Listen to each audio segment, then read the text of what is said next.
Hondos de la misma celda o del mismo andén, hondos que alcancen el tope de la subasta, hondos que bailen sin casa en el mismo tren, hondos que resulten ser de la misma casta, con dos entre tantos ecos se digan quién, con dos que se nos parezcan en la canasta, con dos que tengan el alma como de 100, con dos que se quieran bien, con dos que se quieran bien, con dos que se quieran bastar, con dos que tengan el alma como de 100, con dos que se quieran bien, con dos que se quieran, con dos que se quieran bastar.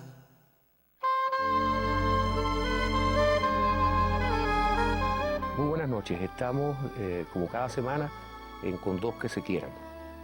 Aquí, en el corazón de Centro Habana, en el barrio de Lezama, en Prado y Trocadero, en los legendarios estudios del ICAI. Hoy tenemos como invitado, me da risa hasta presentarlo. Me da risa él, siempre, es una persona muy simpática. Uno de los más grandes humoristas, el padre del humorismo inteligente de los últimos 50 años en este país. Trovador, compositor de canciones hermosísimas de amor, que me va a contar por qué no las hace, por qué no las canta, por qué no las graba. Mi querido amigo, fraterno, casi somos de la misma edad, él es un poquito menor que yo, Alejandro García Virulo. Bienvenido, Virulo. Bueno, qué gusto. Bueno, es un gusto tenerte aquí, ya lo dije en la presentación. Ahora, esta pregunta siempre te la quise hacer. ¿Cómo atreverse, formando parte del movimiento de la Nueva Trova, a hacer canción humorística en un momento donde la solemnidad imperaba? Chico, yo creo que yo no decidí nada. La vida me llevó para allá. Tengo un amigo humorista venezolano que dice una cosa que es muy graciosa, que dice que los humoristas somos gente seria, pero que la gente se ríe con lo que decimos. Y finalmente yo siento que eso es lo que a mí me pasó. Yo trataba de buscar un camino, de decir lo que yo quería y a mi manera, y salió el humor de una manera totalmente natural. Es cierto que en el momento que yo empecé a hacer esas canciones, pues todo era muy solemne, todo era muy... Pero yo estaba en el pre. Y los socios míos en el pre, lo que querían oír era otra cosa también. Y entonces, bueno, yo hice lo que quería mi generación de alguna manera también. Querían divertirse, querían... y fui parte de todo eso. ¿Pero en el pre fue que tú empezaste a hacer canciones o en la secundaria antes? Yo en la secundaria todavía no hacía canciones humorísticas. En la secundaria yo tenía un grupo ahí loco que se llamaba Los Sioux, que te acuerdas, era un grupo de rock and roll. Y después fue en el pre que yo empecé ya empezamos la Nueva Trova. Y entonces empezamos a hacer las canciones en ese corte. La de Superman, ¿no? La de Superman y Aquaman, la de Manolito, una serie de canciones y ya a partir de ahí me fui definiendo de alguna manera en ese camino. Pero nunca dejaste de hacer canciones de serias. Bueno, las canciones de humor, todas tuyas son muy serias, son muy pensadas, pero las canciones románticas. Románticas. Mira, yo siempre digo que bueno, porque tengo mi corazoncito y entonces hay cosas que no puedo resolver a través del humor y tienen que irse a través de otras canciones. Tengo que contar cosas de otra forma y siempre he seguido haciendo canciones de... Pero no las cantas habitualmente. Habitualmente no las canto. Hace 3 años decidí hacer un disco donde metí algunas de estas canciones que se llamaba El Mundo Está Nuevecito, que fue cuando nació mi hijo, el más pequeño no, el anterior, Sebastián, y entonces hice una canción que se llamaba El Mundo Está Nuevecito, hablando de esa capacidad de los niños de verlo todo nuevo, y que es una capacidad que desgraciadamente los adultos vamos perdiendo con el tiempo. Y entonces la canción más o menos lo que dice es que qué bonito sería poder volver a ver el mundo, pero con los ojos de mi hijito, que se asombra ante todas las cosas sencillas de la vida. Entonces, en ese disco metí algunas de las canciones, digamos, más reflexivas o no humorísticas. Y la gente, cuando tú las cantas en público, las reciben, pueden separar al virulo que están esperando, que el público está esperando el chiste. ¿Cómo tú puedes introducir al público una canción de esa? Hay una canción que se llama El Colibrí, que es una canción que es un colibrí mío, es la historia de un colibrí que empieza como una canción humorística, pero después se convierte en una canción muy seria, que es un colibrí que tiene alergia por las flores, entonces cada vez que llega estornuda, cada vez que llega a los jardines y todo eso, entonces se tiene que mudar a la ciudad. En la ciudad se empieza a deprimir y acaba metiéndose en una biblioteca. Y en la biblioteca de repente ve que alguien abre un libro y ve las páginas de color y se empieza a interesar y aprende a leer. Y empieza a meter el piquito en todos los libros y empieza a polinizar los libros y se empiezan a mezclar todos los conocimientos de la humanidad. Es una novela, es un buen tema para una novela. Entonces hice una canción que es esa historia, ese cuento, y mira, de una manera muy curiosa, es la canción con la que acabo casi todos mis conciertos. Virulo, yo te conocí ya estando tú en el pre, pero el Virulo niño, tú eres el Vedado. Yo nací como todo el mundo. Sí, quiero decir, en el Vedado, pero todo el mundo no nació en el Vedado. Todo el mundo cree que nació en el Vedado. Yo nací en el Vedado, yo no llegué desde el extranjero. No llegaste del extranjero. Yo nací en el Vedado, 23 entre 8 y 10. En la casa donde yo iba. En la casa donde tú ibas ahí. Cuéntame del Virulo niño, porque... Chico, lo que ya no me acuerdo mucho, porque No hace tanto. Hace un poquito de tiempo. Yo de niño, fíjate que era un niño tranquilo, era un niño,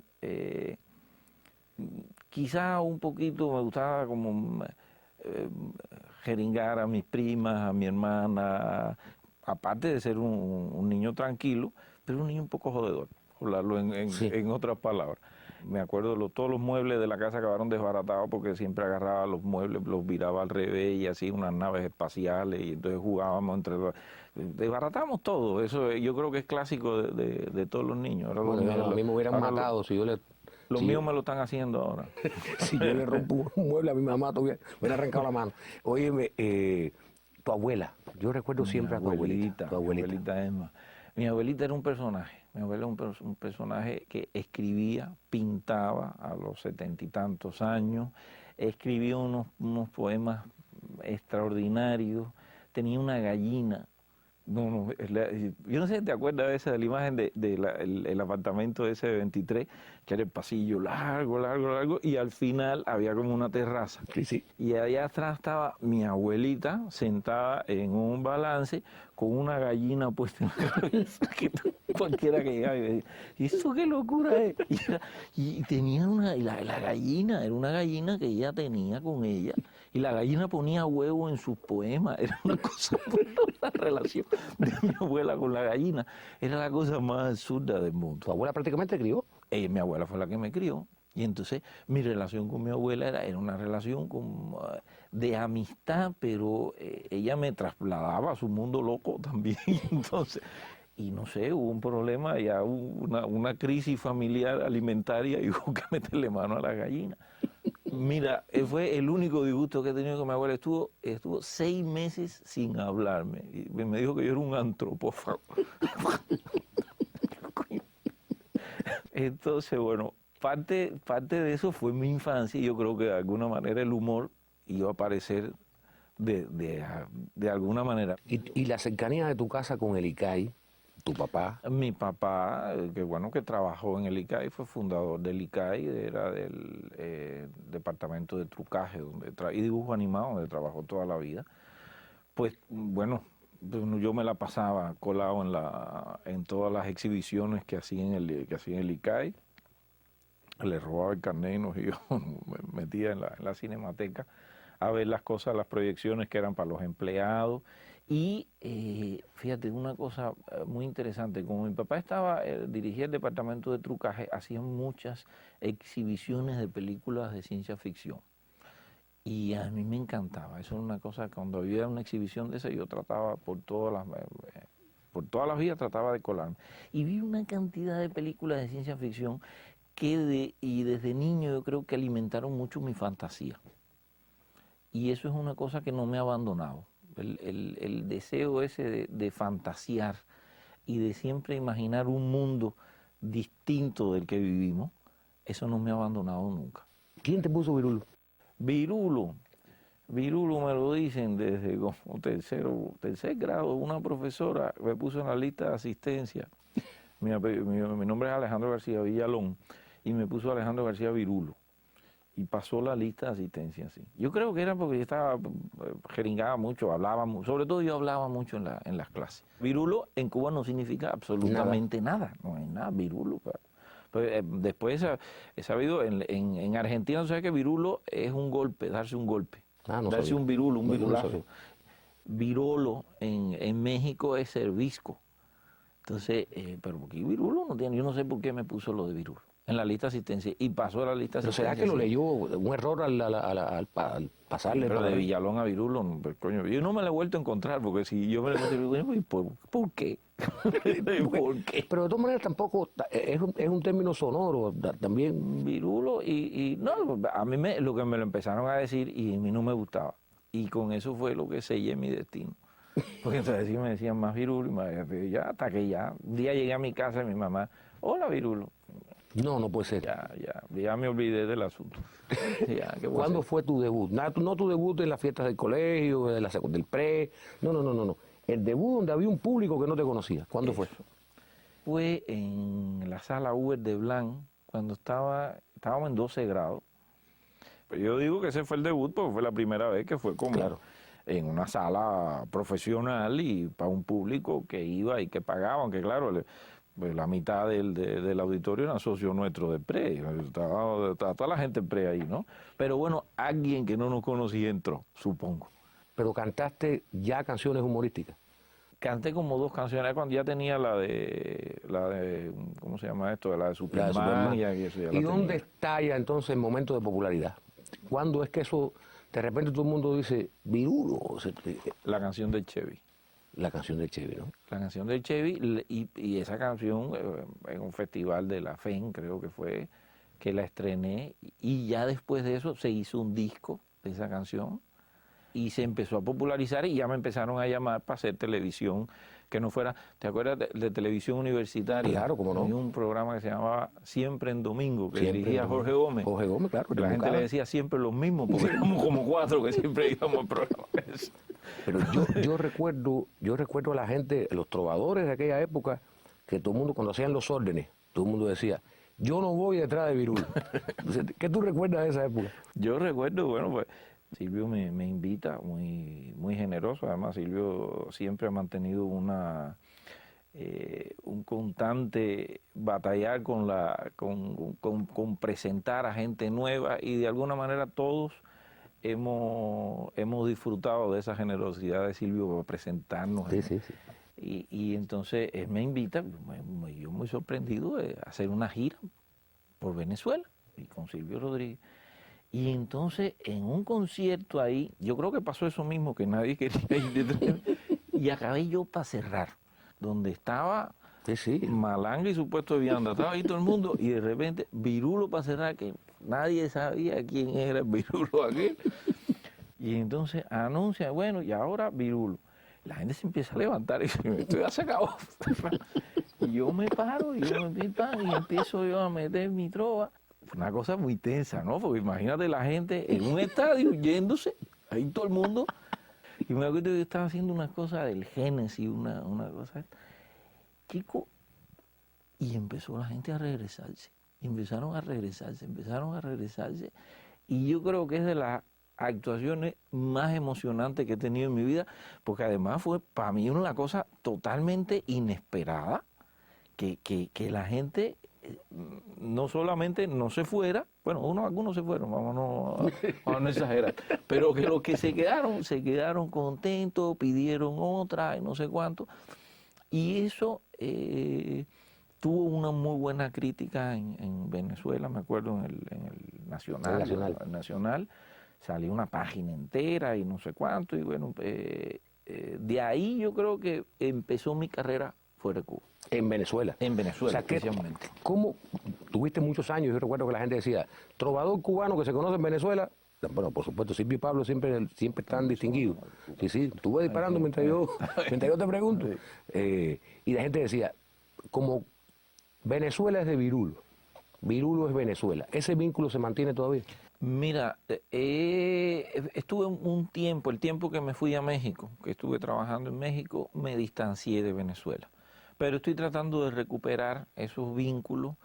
Todos los años voy como en alguna vez. Y tú, saliendo de pre, tú estudiaste una carrera. Yo estudié arquitectura. Eso ya sí fue un compromiso familiar de que los viejos míos me dijeron, bueno, lo que tú quieras, pero tú terminas la carrera. Y yo le dije, bueno, yo voy a hacer la carrera, no te preocupes. Y bueno, pues hice la carrera de ¿Y colgaste el título? Pues después nunca. colgué el título y más nunca. Y ahora sí ni me acuerdo. Pero nada, ni siquiera dibujas todavía. Mira, el gusto por la arquitectura me queda. Y me queda la organización. La arquitectura es el arte de organizar los espacios en función de necesidades, expectativas, etcétera. Y eso te hace que te organices tu forma de pensar, como tú obtienes más resultados con menos elementos, con menos dinero, con menos esfuerzo. Lo mismo puede suceder para todo. Cómo tú puedes expresar más cosas con menos palabras, en menos tiempo, la síntesis, eso es aplicable a la literatura, es aplicable a todo. El organizar tu pensamiento para tú llegar a un resultado, eso es una cosa que a mí me sirvió muchísimo de la carrera y lo sigo así, y lo sigo aplicando. Y esas cosas que la gente dice así como en broma, de que un arquitecto es un tipo que no fue lo suficientemente hombre como para ser un ingeniero. Sí. Bueno, hay parte de realidad. No es mi caso, no es mi caso. Yo era trovador, yo llegué ahí de casualidad. Pero sí, uno de los arquitectos, por otro lado, decía que eso es fruto de la envidia, porque las mujeres más lindas que había en esa cuja estaban en la escuela de arquitectura. En la escuela de arquitectura. Entonces, bueno, los ingenieros se morían de envidia y no podía. ¿Cuándo fundaste tú el Conjunto Nacional de Espectáculos? El Conjunto Nacional de Espectáculos, la verdad, ya existía. El Conjunto Nacional de Espectáculos lo funda Alberto Alonso y Sonia Calero. Eran grandes profesores. Eran grandes profesores, muy bien formados. Y se suma Sara González, estaba Carlos Montezuma, vivía, bueno, y Carlos Más vivía también, Natalia Herrera, Carlos Ruiz de la Tejera, de ese génesis. No, pero aquello, lo de Carlos Ruiz, porque Carlos Ruiz bajaba como un dios de no sé cuánto, con dos angelitas en bikini, pero en Carlos Mara allá arriba, eso la gente no sabe, hay una pila de murciélago allá arriba, eso es una... Y entonces, toda la primera parte de la obra, uno oía a Carlos Ruiz dando gritos allá arriba, ¡bájenme! ¡Acaben! No sé cuánto. Y Dios, nosotros estábamos actuando para el público y la gente no se daba cuenta de eso, porque a Carlos Ruiz allá arriba metiendo un bateo, y hasta que sonaba unos acordes, y entonces bajaba Carlos Ruiz siempre, que era el Dios. Los murciélagos ya se quedaban allá arriba, pues los murciélagos estaban de la bambalina de esa parte. ¿Cuántas obras hiciste ahí? En el Carlos Mar, una pila. Hice muchísimas. Pero el primero fue Génesis, después hicimos La Candela, el Bateus de Amadeus, La Esclava contra el Árabe. Hacíamos 2 obras todos los años. ¿Cómo era lo de Sara González? Que es tan cómica en su vida personal. O sea, yo creo que Sara estuvo en el conjunto y siempre estuvo en una dicotomía de, por un lado, la canción revolucionaria, la victoria y no sé cuánto, y por otro lado, la jodedera que implicaba estar allí en el conjunto y hacer Eva, porque salía Sara con un mayón amarillo que aquello había que mandarse a correr, ¿te acuerdas? Era Sara, era Eva y Tatica. Pero además lo hacía bien, porque Sara hubiera sido una buena actriz cómica. Yo creo que como lo han hecho muchos actores, muchos grandes actores, ella podía haber como llevado las 2 carreras juntas.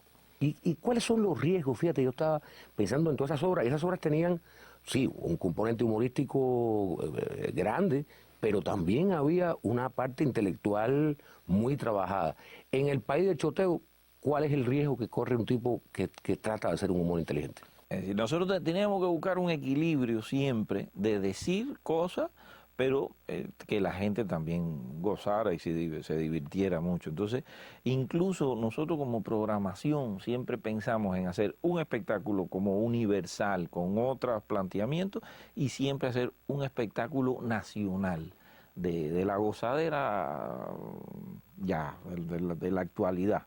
Y los guiones esos los hacías tú solo, siempre. No, yo tenía un equipo de gente. Trabajábamos básicamente los guiones. Jorge Guerra, que desgraciadamente falleció a principios del año pasado, mi hermano de Chile. Zumbado, Héctor Zumbado, que sigue vivo, ahí Sigue Zumbado, vivo. que yo creo que este año no pasa en que le organizo un homenaje, alguna cosa. Hay que hacerse, a se lo merece Zumbado. ese Se año. lo merece. Además, yo creo que es el más grande escritor de humor de los últimos 50 años en Cuba, sin lugar a dudas. Y yo, hacíamos eso, los espectáculos básicamente los hacíamos entre nosotros tres. Hay espectáculos como el Génesis y todo eso, que es un espectáculo que escribí yo, pero después a la hora de adaptarlo para teatro, nos metíamos a trabajar en conjunto. ¿Y íbamos quién como hacía. dirigía la puesta en escena de todo eso? Pues eso hubo muchos directores, desde José Antonio Rodríguez hasta, no sé, Nelson Dor. Yo contrataba para cada espectáculo un director. Sí, de prestigio, gente De que prestigio. Esas son cosas que eran maravillosas que a mí me gustaría, fíjate, me gustaría volver a hacer una experiencia de este tipo y que se diera la posibilidad, porque hay como, ahora las cosas están organizadas como de otra manera, cuando aquello era muy fácil decir, bueno, vamos a llamar a qué sé yo, hubo coreografía ahí que hizo hasta Alberto Méndez, sí, sí, del sí, conjunto de espectáculos. Entonces, es decir, nosotros llamamos coreógrafos de primerísima línea, directores de primera línea. Era un trabajo. Sí, no estamos hablando tampoco de hace tantos años. No hace tampoco. tantos años. Ahora, trata de hacer una situación, trata de hacer una cosa así, ahora, para que veas qué difícil se vuelve, porque todo el mundo está en su lugar. Hace falta como volver a hacer cosas donde se fusionen cosas y sea para bien de la gente. Bueno, Y era aquí lo puede hacer eres tú. Génesis, eso poca gente lo sabe. El diseño de los muñecos de Génesis y del vestuario, adivina tú de quién era. De Tomás Sánchez.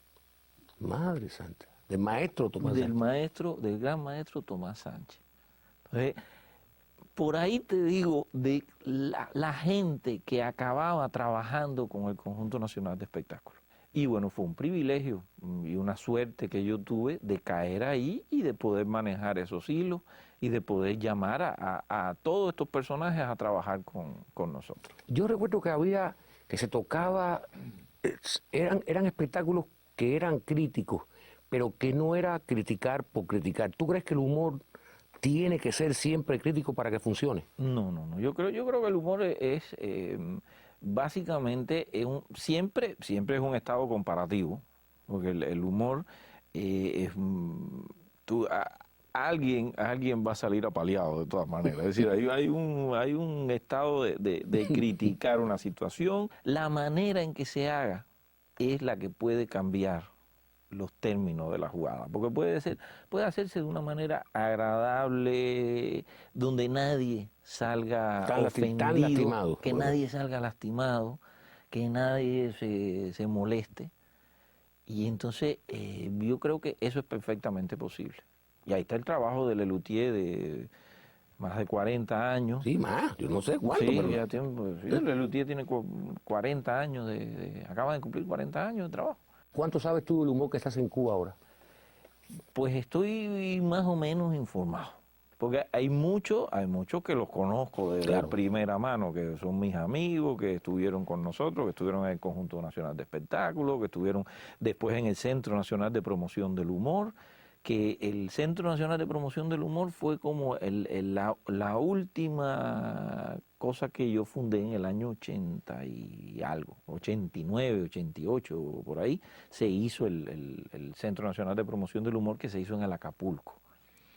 Y más o menos conozco a toda la gente de esa época. Ahora hay ya mucha gente que no sé, ya no los conozco, que los he ido conociendo. El mismo Guajiro Antolín, lo que he ido viendo después. Antolín lo conocí gracias a Dios, que me dijo, mira, y entonces lo vi por televisión y fui una vez a verlos a un show. Y mucha gente que es posterior, que no tuve con ellos contacto de primera mano, como con Doime, con Ulises, como Churrisco, como toda esa gente que sí trabajaron conmigo mucho. No, y no son tampoco tan jovencitos, lo que pasa es que son eternos. Sí, ya tienen una pila de años, porque ya no son ningunos niños, ¿no? Hay humoristas que dicen que el género del costumbrismo, del vernáculo y eso, que ya eso está pasado de moda, que eso no tiene ningún sentido rescatarlo. Ahora ahí está haciendo la gran obra Eusebio Leal de rescatar el Teatro Martí y tratar de volver a poner aquellas obras de Candita Quintana. ¿Y tú crees que alguno de los géneros del humor es viejo? Yo creo que no, todo depende cómo se haga. Todo depende cómo se haga, Mauri. Depende el enfoque, el que dirija. Pues claro, si tú puedes hacer teatro museable, lo que tendrían que cambiar son los temas, porque es un teatro que para que esté vivo, la gente tiene que sentir lo que está escrito por un tipo que se bajó de la guagua 5 minutos antes que él. Y que está viviendo las mismas cosas que está viviendo él. Entonces, sí hay que hablar de la realidad. No creo que el teatro humorístico ni el vernáculo, de hecho el vernáculo es un teatro de la cotidianidad y el teatro costumbrista. ¿Qué es el teatro costumbrista? Es el teatro que habla de las costumbres, y las costumbres se hacen día a día. Es decir, a lo mejor ahora tenemos una costumbre diferente de hace 30 años, hace 40 años, pero no cambia el hecho de que necesitemos hablar de lo que estamos viviendo todos los días. ¿Por qué en Cuba hay tan pocas mujeres humoristas? Yo me pongo a pensar y digo, no sé, pero en el conjunto Aurora fíjate que Nuevo, digo así, pero esas mujeres así que dicen tu mamá que era a la una historia. delicia, tu mamá era Consuelito, para mí ha sido de las más exquisitas humoristas. Bueno, gracias. La verdad que era una ricura a oírla, pero es muy tan simpática, sin tener que decir groserías, sin tener que... Yo creo que a lo mejor últimamente las mujeres le tienen un poco de miedo a la carga de grosería que ha agarrado el humor. Que eso es una cosa que a mí por lo menos me lastima, no me gusta. Creo que es innecesario. Creo que hay que rescatar la gracia natural que tiene este país, que te encuentras gente graciosísima en todas partes, donde menos tú te imaginas. La gente es graciosa de una manera natural, sin que haya grosería. Y ahora se meten además con el público. O sea, es una cosa lo más rara, porque yo he estado en algunos espectáculos y he visto algún humorista que de pronto le dice una grosería al público y el del público se ríe. Yo creo que se ríen de nervios, porque eso es también es un juego desleal. Porque tú estás con un micrófono delante de una gente, te metes con alguien que hace el tipo. Bueno, si pierde los estribos, meterte un botellazo por la cabeza. O si no, pues se hace bobo, se hace que le jajaja y se rió. Pero yo creo que es una risa que tiene más que ver con el nervio que con que el tipo esté disfrutando. Bueno, menos hay gente tan imbécil que pueden disfrutarlo. Entonces, bueno, felicidades, ¿no? Ese es su problema. Tú sabes que aquí no se admite la cámara escondida. Es un caso que en todos los países del mundo la gente termina riéndose, ¿no? Aquí trataron de hacer una vez un programa y la gente se puso brava. ¿Por qué tú crees que el cubano es tan humorista, tan risueño, tan jodedor, sería la palabra en cubano, y sin embargo no soporta que le tomen el pelo? ¿Por qué tú crees que pasa eso? No, yo no le encuentro explicación. Yo creo que cuando se hace una cosa graciosa, yo me acuerdo de un programa que yo estuve de cámaras escondidas ese, que a mí me robaban un lado, yo estaba llegando a la Cecilia, ¿tú te acuerdas? Que ese fue un programa conocido aquí, sí. Que a mí me agarraron y me robaron el lado y yo estaba preocupado, de verdad. Sí, Y eso Pero la nada gente más se lo hizo gozó ese. mucho. Nada más se hizo ese. La gente lo gozó muchísimo. Y la gente se divertía muchísimo con esos programas. Y hay un programa de eso que se hizo con el enano y Chucho Valdés, que el enano era el contador de la luz y Chucho Valdés tenía que cantarle, decir, espérate que no creo. Que no". Esas cosas, ¿tú crees que Chucho se puso bravo? Yo no me puse bravo. Yo cuando me di cuenta de lo que era, yo lo sé muchísimo. Oye, Virulo, tú estuviste muchos años en México. ¿Cuántos? Muchos. Como 17 años. Como 17 Y años. ahí conociste a tu actual esposa, ¿no? Yo la conocí en México, pero vinimos para acá, vinimos a vivir aquí. Y entonces, mexicana con la que llevo ya 20 años casado. Eso estoy diciendo. Y fíjate, 20 años y sigo feliz. Es una cosa, yo creo que sí encontré el amor de mi vida ahí. Y vinimos para vivir para acá. Y cuando estábamos aquí, ella quería estudiar cine y le dan a ella una beca del CCC, del Centro de Capacitación Cinematográfico de allá de los estudios Churubusco en México. Y me dijo, tengo que... Entonces yo tenía dos opciones, separarme de mi mujer, que ella se fuera para allá, para México, yo quedarme aquí y ver qué es lo que pasaba. Y coincide, felizmente, esta situación con ella, con que a mí me proponen hacer una cosa con Imevisión. Lo que hoy es Azteca. Lo que hoy es Televisión Azteca. Y entonces, bueno, vamos a ver, vamos a hacer la prueba. Y yo digo, bueno, para mí era una aventura, correr una aventura. Para ella era empezar su carrera y fuimos para México.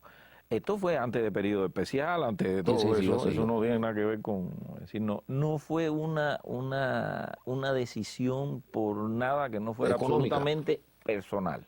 Y entonces empiezo a trabajar con Televisión Azteca, que acabé haciendo una serie con Televisión Azteca que se llamó Virulencia Modulada, que estuvimos al aire como un par de años en México. ¿Y lo de HBO, la serie en HBO? La serie de HBO viene, me llaman un día en México para decirme que estaba seleccionado dentro de un grupo de humoristas que HBO quería filmar. ¿Era HBO latino? Era HBO, se llamaba el HBO latino, que se hacía en Venezuela. Fíjate, viene por Venezuela, viene la historia. Y entonces, bueno, hago dos programas. Uno que fue como una entrevista con otros 3 humoristas, y el otro fue un concierto mío en el Aula Magna de Caracas. Amigos míos lo han visto en Inglaterra traducido, en China con subtítulos, que yo le decía, compadre, consígueme una copia, a mí me encantaría tener el programa con subtítulos chinos. Entonces, ese programa se ha puesto en todas partes del mundo y todavía se pone. Después se iba a hacer una segunda parte y yo empecé a trabajar que era de los 7 pecados capitales. Y después de eso ya no se hizo más, se fue HBO de Venezuela, regresaron a Estados Unidos, desapareció HBO Latino como tal. Eso, claro. Ese proyecto quedó así ya. Está tu hija Rocío, que ya es una mujer. Ya es una mujer, tiene 28 ya tu hija, sí, ya yo la veo, se mete conmigo en la computadora y tenemos una relación, me parece increíble tener una relación con tu hija, de escribirnos por la computadora. Y sin embargo tú tienes 2 hijos nuevos, chiquitos. Tengo mis dos mexicanitos que... Pero además que fue una historia bien complicada que nacieran esos muchachos. Sí, pasamos muchísimo trabajo y fue gracias justamente a un doctor cubano, a Nelson, que además a Nelson le gusta cantar, hace su guarache y todo eso, que además él dirige el departamento de fertilidad ahí de González Coro. Hicimos, Mauri, yo creo que es el proceso más difícil por el que puede pasar un matrimonio. El querer tener hijos y no lograrlo. Eso se llevó, el tabaco mío que yo fumaba se fue en esa corrida, dejé de fumar, operaciones van, operaciones vienen, tratamientos, que yo compadezco a la gente que está pasando por eso y nosotros tuvimos muchos años Con eso estuvimos como casi como 5 ¿Y cómo, años. y cómo conociste al doctor Nelson? Porque eso es El un doctor cuento. Nelson, el doctor Nelson yo lo conocía como cantante, como la guaracha y como eso, yo lo conocía, pero yo no sabía que era un especialista tan grande. Y un día él está en México, me llama, le digo, bueno, ven a comer a la casa, lo voy a buscar a la casa. Y estamos en la casa y entonces, chicos, nosotros estamos tristes porque nos ha pasado esto, esto. Me dice, "Ay, tráeme la radiografía esa". Y entonces se pone a ver, pues esto lo que tiene, esto no es, oye, esto no es nada. Y yo, oye, pero compadre, ¿cómo que no es nada? si Dice, no me ha no, pasado. vete para allá. Y yo, pero tu mujer, y vas a ver. Efectivamente, vino aquí, se operó y me dijo, en 6 meses se embaraza. A los 2 meses estaba embarazada. ¿Y cómo te sientes de papá? Digo, tú todavía estás joven y estás rozagante. No tanto. Pero, sí, tú eres de qué, del 55, ¿no? 55, Ah, no, ¿ves? tengo 55. No, ve, justamente. yo llevo bien la cuenta, yo Sí, soy un sí, fenómeno. Yo sé que tú eres menor que yo. Sí, pero poquita cosa, un un año. tintín, un Oye, añito. ¿cómo es eso? Pues ya Rocío grande y de repente 2 niños chiquitos, o sea, empezando nuevamente. Claro, lo que pasa es que son 2 hijos muy queridos, muy buscados, y que nos llenaron de felicidad, a mi mujer y a mí. Nosotros estamos vueltos locos con los niños, gozándolos, disfrutando. Mi vida se ha convertido en que mis hijos sean felices. ¿Y cuántos más vas a tener? No, ya. Oye, si esos 2 me tienen noqueado, tú no sabes lo que es volver a las malas noches, Mauri. Llevamos 5 años de dormir más o menos, es volver a agarrar la pelea, es un tren de pelea que no es fácil. Y a mí me tienen vuelto loco los 2 chiquitines. Bueno, vemos la carrera. ¿Tú sientes que hay continuadores en Cuba para el tipo de humor que tú haces? Con la guitarra, la música, la voz, Sí. Ahí yo creo que el género que yo hago, que es en definitiva, de alguna manera, lo que hacía Ñico Saquito, lo que hacía el Guayabero, con sus diferencias naturales, de nivel cultural, de tiempo, de la época, de todo eso. Sí, yo creo que hay muchachos jóvenes haciendo cosas, ¿cómo se llama? Jorge Díaz. Jorge Díaz es muy simpático lo que hace, las canciones que hace. Creo que es un género difícil en el sentido de que hay pocos músicos que se dediquen a hacer humor. Claro. Pero está presente tal vez en la obra de mucha gente, desde Formel, que tiene mucho sentido del humor en algunas de las cosas que hacen, desde todos los salseros, que de alguna manera está presente el humor. Creo que hasta en el reggaetón está presente lo del humor. Hay un grupo ahí que se llama Cola Loca, creo que es de unos santiagueros que están arrebatados, porque tienen lo de Quítame la sal, Padrino, que no sé cuánto, muy gracioso, muy simpático. Entonces, el humor en la música yo creo que es una cosa que nunca va a morir, siempre va a estar presente. Y va a haber una continuidad de lo que yo hago, quién sabe de cuántas maneras. Cuando tú estás tanto tiempo fuera de Cuba y has estado un tiempo en Venezuela y un largo tiempo en México, ¿tú has sentido que le pierdes el pulso a la realidad cubana, a la manera de reírse los cubanos? ¿Tú sientes que va cambiando? De repente hay cosas que no entiendo, porque aquí las cosas cambian muy rápido, la realidad callejera. O sea, estar en la calle en Cuba, tú tienes que estar en Cuba. Eso es una cosa que sí, de repente cuando te metes mucho tiempo fuera, después te cuesta trabajo. Ya sabes tú más o menos por dónde van las reglas de juego, pero es muy difícil porque esto cambia diariamente de acuerdo a cómo cambia la vida y de acuerdo a cómo cambian las cosas, ¿no? Y para mí es muy importante sentir ese pulso, buscar, porque de alguna manera tú lo que haces como humorista es hacer un consenso. Claro. Entonces, eso es lo que de repente extraño, porque esas mismas herramientas yo las uso en México, las uso en Venezuela, en España. Es la manera de tú estar, las antenas esas que se dicen, que tú subes un escenario y tú tienes que estar con la antena para saber qué siente la gente y por dónde lo siente y qué cosa darle y qué cosa no darle. Bueno, aquí en esta última pregunta yo soy el vocero del sentir popular. ¿Dónde tú vives? Yo vivo en Cuba. Vivo ahí en el Vedado, no voy a dar la dirección. No, de la dirección.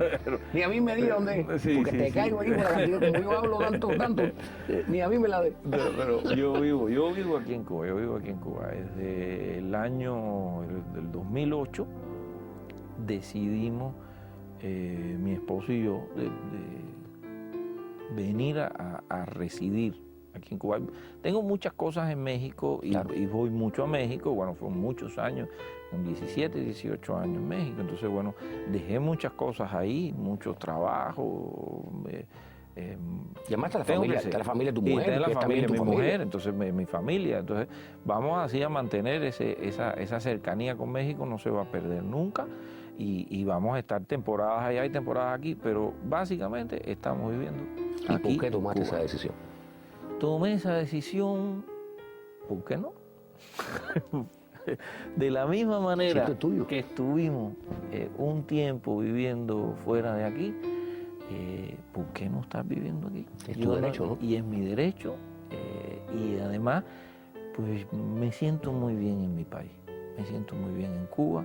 Necesito ese pulso que durante tanto tiempo tal vez no sentí, volverlo a sentir y sentirlo con toda la intensidad y responder a lo que necesite mi gente también. Bueno, pues te doy las gracias, mi socio. Todo mi cariño, te agradezco que hayas venido, tú sabes que te quiero mucho. Yo también te quiero. Hay mucha historia Mauri. compartida. Muchas historias.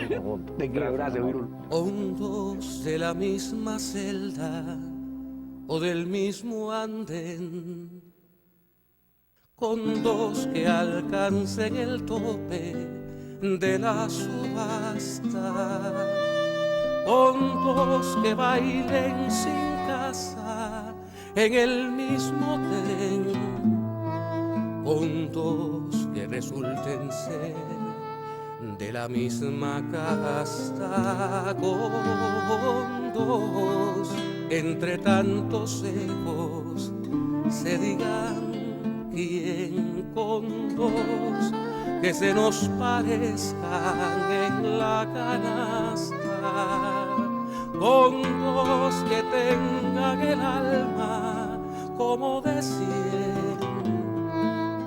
con dos que se quieran bien, con dos que se quieran bien, con dos que se quieran bastar, con dos que tengan el alma como de 100, con dos que se quieran bien, con dos que se quieran bien, con dos que se quieran bastar.